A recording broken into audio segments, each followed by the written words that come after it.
welcome to another episode of Pit Lane Glam. Looks a little bit different today, I guess. I have a new setup. I have a desk now, I'm just gonna say that. So I can actually sit here and do my makeup instead of standing where I was standing before. Anyway, I'm gonna jump straight into it because we are talking about the Saudi Arabia Grand Prix this week. There's a decent amount to talk about, so let's just jump into it, I guess. So starting with FP1, not a lot happened, but also so much happened. Basically, quite a few drivers said that they had bumped the wall because they were all just bumping into the wall, apparently.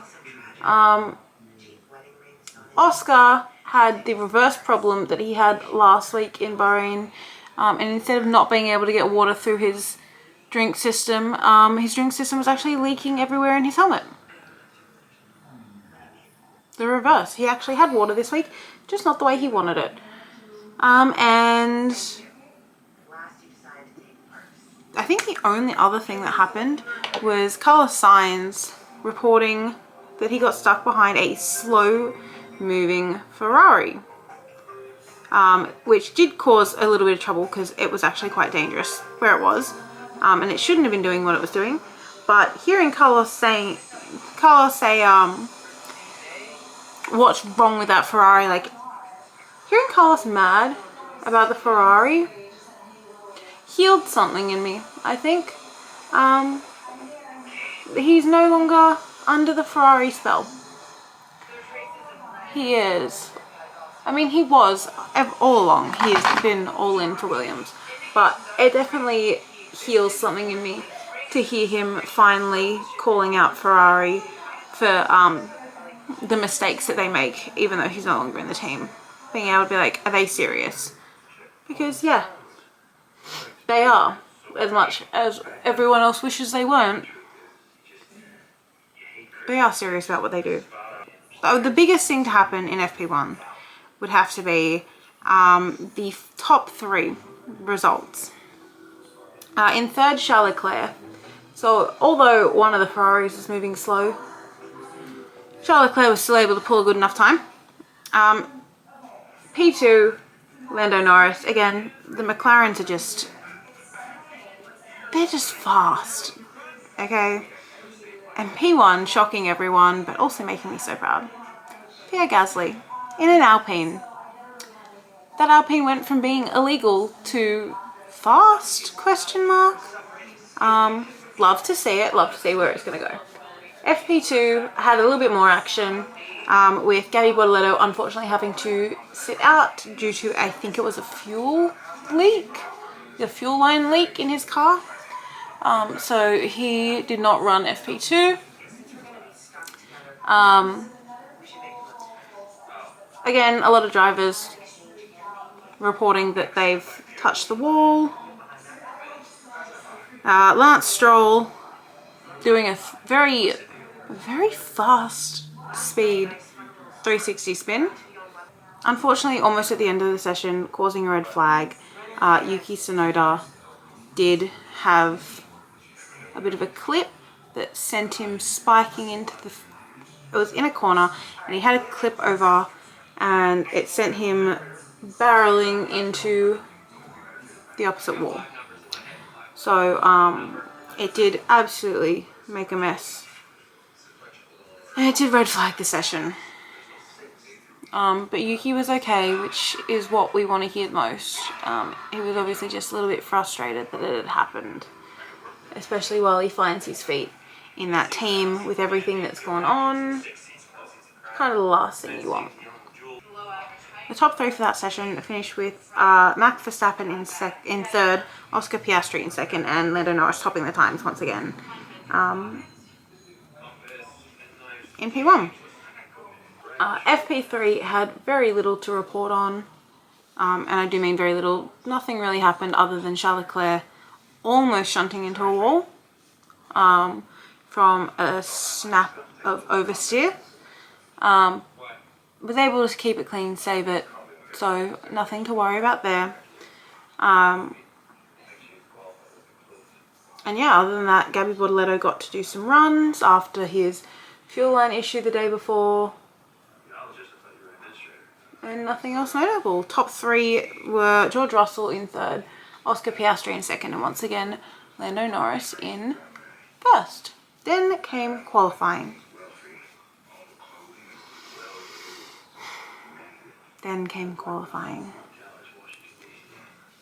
A lot happened in qualifying. So Q1 had I feel like Q3 is where all the action really happens, because like Q1 and Q2 you're basically just fighting to make it into the top 10 and not get knocked out. Q3 you're fighting for the actual positions. I feel like that's where everything really happens, if we're being honest here, which I'll always be honest with you guys. Let's you know, keep it clear. Q1 though, most notable things happen. After having such a good run this weekend, Pierre Gasly, the Alpine garage sent him out with a tyre warmer still on and had to quickly remove that in the pit lane. Embarrassing.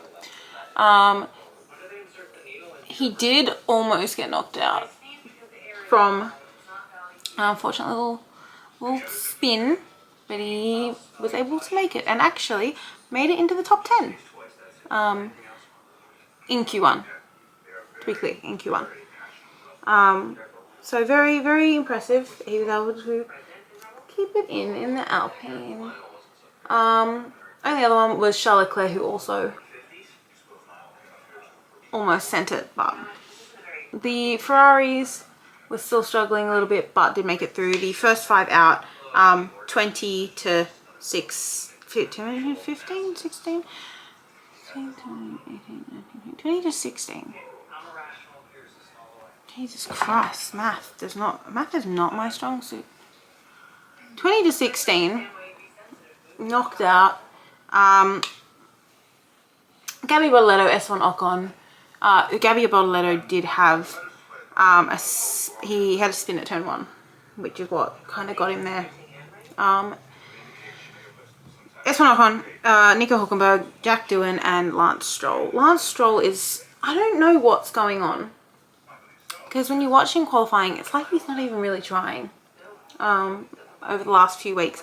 But then you see him in the race, and he's just kind of like, you don't pay attention to him during the race, because like he's kind of midfield, backfield, whatever you want to call where he is at the time, but he's just kind of there, and then he's up and you're like, how? Anyway, Q2 is where we start getting a little bit more exciting this week, with first and foremost Alex Albon straight away almost going into a wall, but was fine, kept it safe, we're fine. Hard being a Williams girly. Also very quickly noted, Liam Lawson under investigation for unsafe release in the pit. That was let go. It was dismissed. He got away with it, ladies and gentlemen. Lawson got away with something. Max complained, well, didn't complain. Max asked the garage to check his underplank because he had hit it pretty hard going over a curb. Next 5 out, 15 to 9. Sorry, 15. Next 5 out, 15 to 11. Were Ollie Behrman, Isaac Hadjar, Fernando Alonso, Liam Lawson, and just getting knocked out at the very end, Alex Albon, unfortunately. And then we have Q3. Q3, drama from the start. Basically, the McLarens went out early, trying to get a good lap in before, obviously, the track got busy and it ruined it for them. And Oscar put in a phenomenal lap. And just as he was putting in that lap, Lando unfortunately hit a curb wrong, got thrown into a wall in quite a nasty crash. Like, that car did not look good after it. And obviously caused red flags. This also meant that Lando could not run the rest of the session, did not get a lap on the board. And Lando was then starting the race from P10. After such a phenomenal weekend so far, the curbs were getting everyone. And he just pushed a little too hard. Even he admitted it. It is what it is. Obviously, because it was red flagged, everyone had to go back to the pits while they recovered it. I think the most heartbreaking moment of it, and again, like I've said it before and I'll say it a million times, I'm a Sainz and a Norris fan. I'm a McLaren and Williams girly, but I'm a Sainz and a Norris fan first and foremost. And it's very common knowledge that the Lando hate train is disgustingly just bandwagoned. Now, no one actually has a reason to hate him. It's just the cool thing to do. But no one hates himself. No one hates Lando Norris more than Lando Norris hates Lando Norris. The way he speaks breaks my heart so much. And when he crashed, obviously the first thing they did was ask him if he's okay. And you could hear it in his voice. He wasn't really. But he didn't realize that the radio button was still on. And we caught a very self-deprecating moment of him saying, "fucking idiot."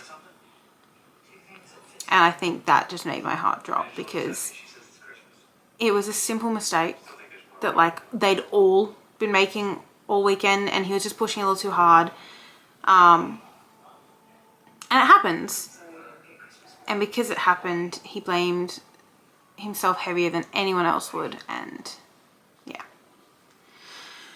yeah, he was checked out. Everything was fine after it. Mentally, obviously, he's still a little bit rough, but he came back race day smiling. So that's all we can hope for, is a little bit of reprieve for himself. So obviously once they were able to come back out after it was all cleared up with just over 8 minutes remaining of the session, it was kind of a race to see who could warm their tyres up enough to put it on pole. And first to do so was George Russell, who then quickly had it cinched, I think by Piastri. And it looked like Piastri was going to keep it until the very, very end. Again, where Max Verstappen took pole. Max Verstappen took pole from the McLarens again, after struggling with the car all weekend again. But the most amazing part about this is obviously that he took pole in the Red Bull that he's fighting with, but also the fact that it was the same margin as he took it from Norris. It was like 10/100ths of a second. 10/100ths of a second. I don't know how to say it. The tiniest margin. Again, it was the exact same margin. Crazy work. Once again, Max Verstappen. But again, he's proving exactly why he's a four-time world champion. You know, no one can be mad about that. Even, you know, as a McLaren fan, I cannot be mad that he's proving his worth. So, end of the session, 10-1. There is a name that I hadn't really said yet, and I don't know if anyone's clocked onto it yet. 10th, obviously, because of his accident into the wall, Lando Norris. 9th, Pierre Gasly. 8th, Yuki Tsunoda. Yuki Air is back, ladies and gentlemen. 7th, Lewis Hamilton. 6th, Carlos Sainz. Something about him out-qualifying the man who took his seat at Ferrari in a Williams. Again, it's quite poetic. 5th, Kimi Antonelli. 4th, Charles Leclerc. 3rd, George Russell. 2nd, Oscar Piastri. And 1st, on pole, Max Verstappen. Now, race day. I feel like I jinxed it. I feel like I jinxed it by saying how, like, boring the start of this. It was just very uneventful, the start of this triple header, okay? I'm not gonna lie. I'm not gonna tell you it wasn't. It was. They made up for it, okay? So from the very start of the race, obviously Max Verstappen on pole, Oscar Piastri starting right beside him in second. They obviously they wanted to see who has the better getaway. Better getaway, Oscar Piastri. He just had the better launch. Those McLarens are fast. Lando too made up quite a few places straight away. Unfortunately, turn 1 incident, neither of them wanted to yield to each other. Neither Oscar or Max wanted to yield to each other, which did see Max end up cutting across the apex because he had nowhere to go because he didn't want to back out, which did cause a 5-second time penalty. It was a 10-second time penalty. It was lowered to the 5 because he was able to prove he didn't have anywhere to go. But he wasn't getting the position back, which is why he had to serve it. And they were not happy. And as you know, watching the race, yeah, I mean, he didn't have anywhere to go. Oscar did have plenty to go, but also Oscar was slightly ahead. Honestly, it could have gone either way, that penalty. Obviously Red Bull were not happy about this because it did come out even after that Christian Horner printed out the exact moment that it happened and took it to the steward's room to try and get that 5-second penalty revoked, or at least looked at, to no avail. Like it stuck. It is what it is. Max Verstappen was not happy about this at the end of the race either, but he was told he was not allowed to talk about it in true fashion of the FIA.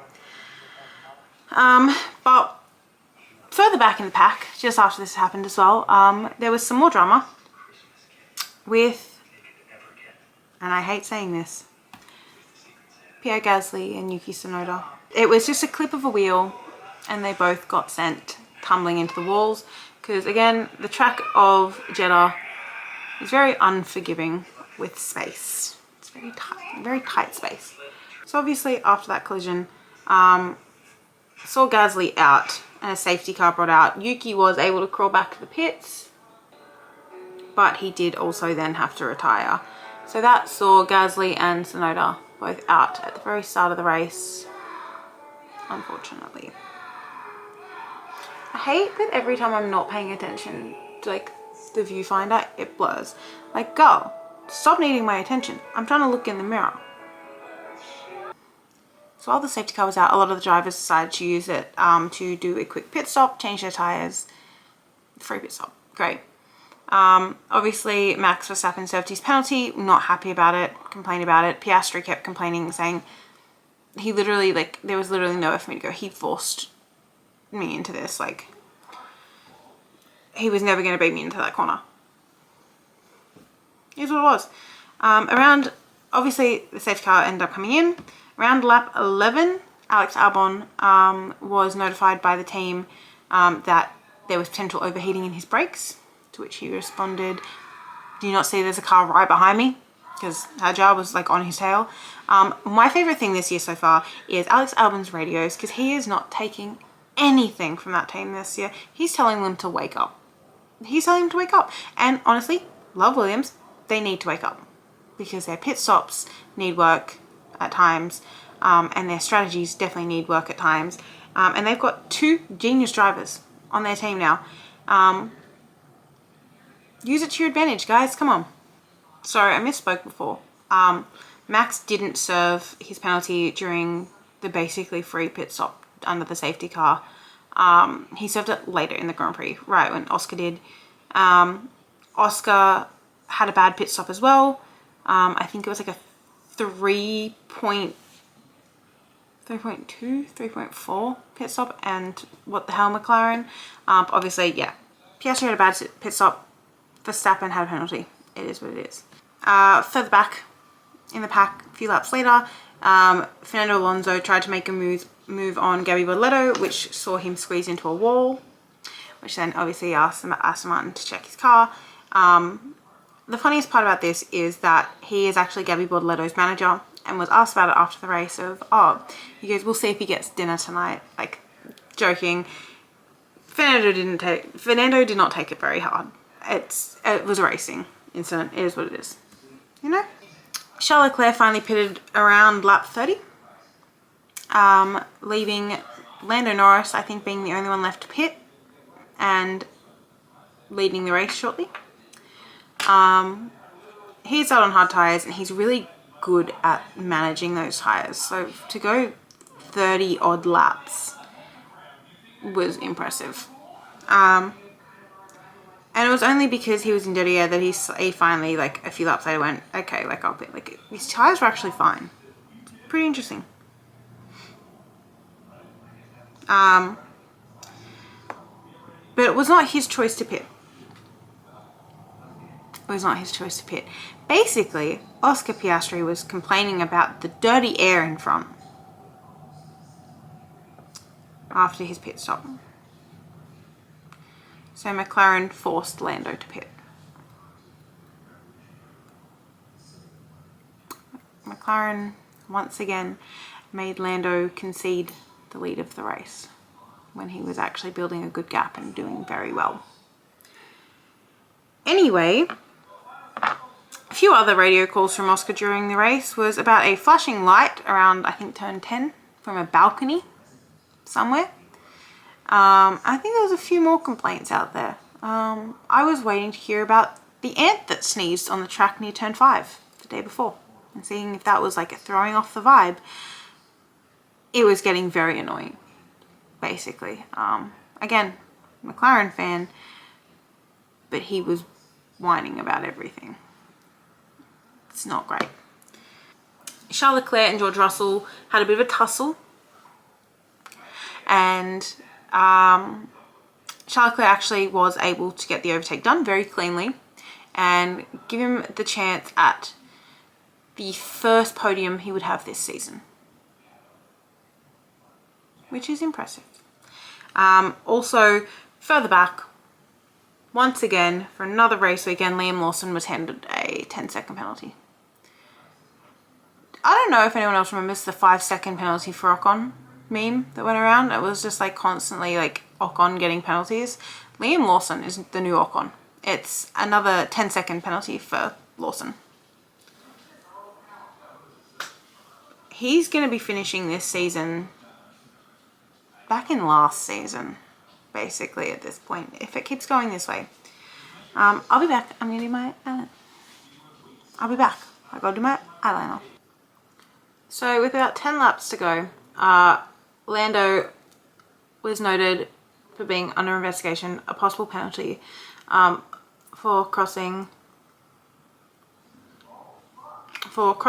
the white line for the pit exit.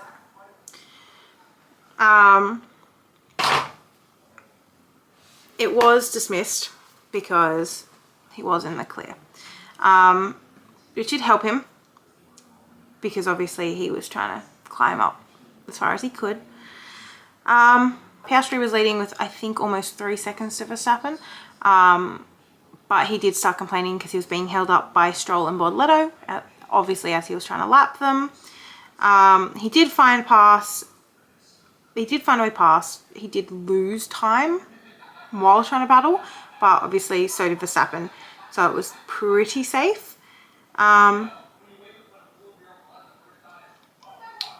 As final 3 laps winded down, Lando was showing true pace. It was such a close thing if he could have got a podium. If there had been like 1 or 2 more laps, I think he would have been on the podium. Unfortunately, he didn't. Our 3 podium places for the week were Charles Leclerc in 3rd, Max Verstappen having to concede for 2nd, and Oscar Piastri winning.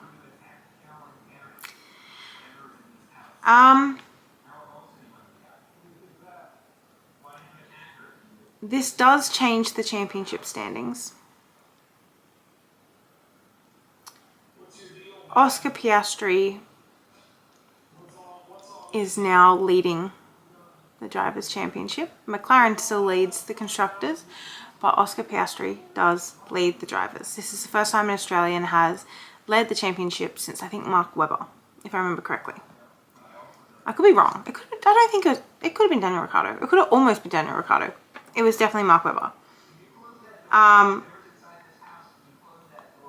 Lando was actually pretty fine about it. I mean, from 10th to 4th was an amazing race. He did get fastest lap.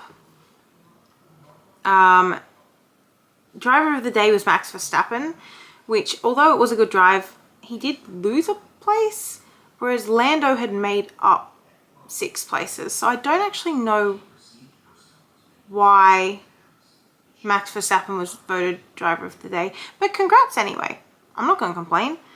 Our points places though. This is the exciting part.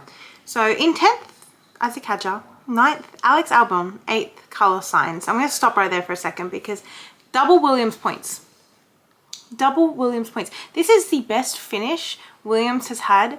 First of all, Carlos's qualifying was the best qualifying position Williams has ever had at this circuit. And then they had the best finish that they've had as a team on race day with both boys in the points. And how did those boys end up in the points? I'm going to tell you right now. Teamwork. Strategy, teamwork. Carlos was making sure to keep Alex in DRS to fight off Hadjar behind. And they were communicating with each other through the pit wall. Obviously backwards and forwards to, to their engineers to then go to the other driver. And it worked. Because they are 2 very brilliant drivers in that Williams. 7th was Lewis Hamilton, 6th was Kimi Antonelli, 5th was George Russell, 4th was Lando Norris, 3rd, as I said, Leclerc, 2nd Verstappen, 1st Piastri.